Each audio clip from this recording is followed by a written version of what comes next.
Hey there, family. It has been a long day. Happy hump day.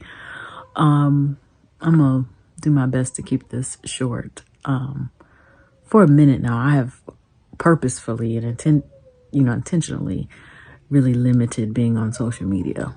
Whether that's just sharing posts of my own or just being on social media, period. For my mental, because I think that's just important. Sometimes you got to recognize when you got to, unplug and disconnect. But tonight, so I missed a notification from my girl, Nikki, and I missed the live. I just popped on there just to see if she was still on.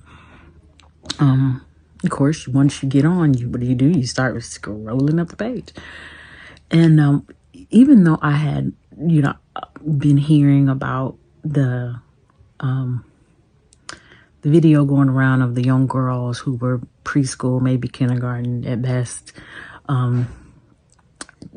dancing, twerking, singing to the Sexy Red song. I hadn't looked at the video. But lo and behold, that was in my feed. To not trigger myself, I didn't look at too many of the comments. But I will say this, family. There is nothing positive about what's happening in that video. Nothing.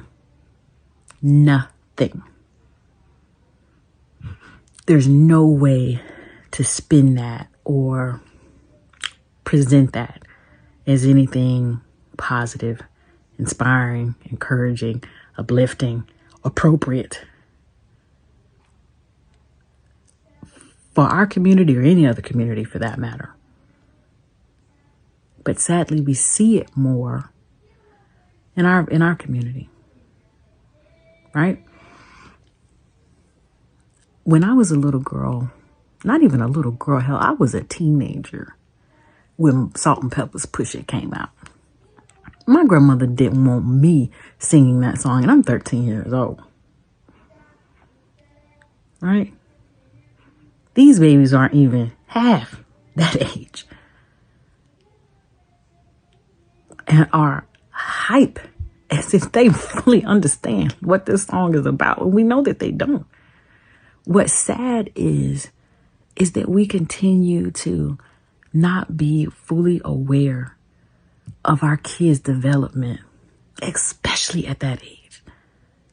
The psychological development, the way our kids' brains are operating and continuing to grow and develop, what they are taking in, right, from the environment that we provide to them, and how that will shape the human beings that they grow up and become.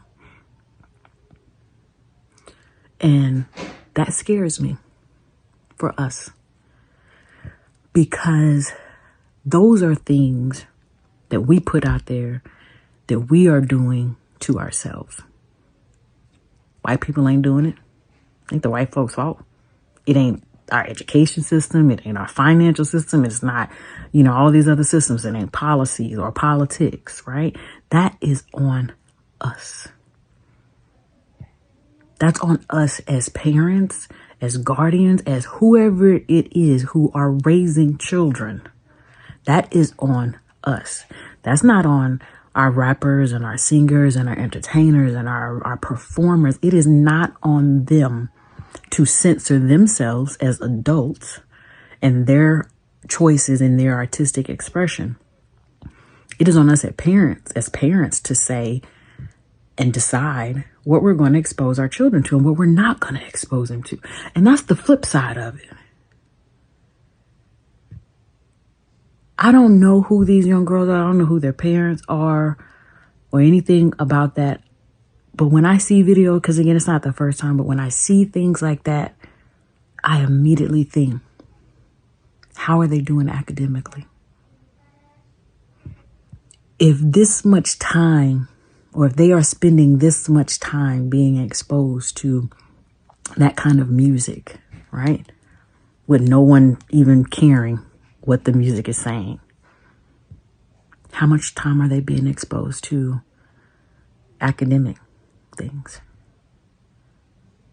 to their ABCs?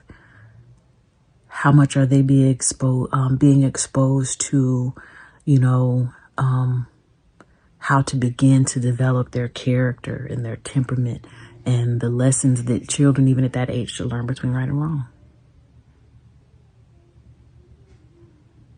And I'm saddened because rarely do you see those two things coexist at the same time. And so I just had to say that. I had to share that real quick. It's 2024. It's a new year, Black people. And we got to do better.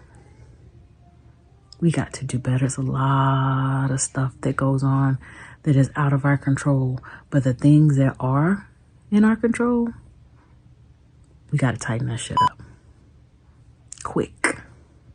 Because we are running out of time.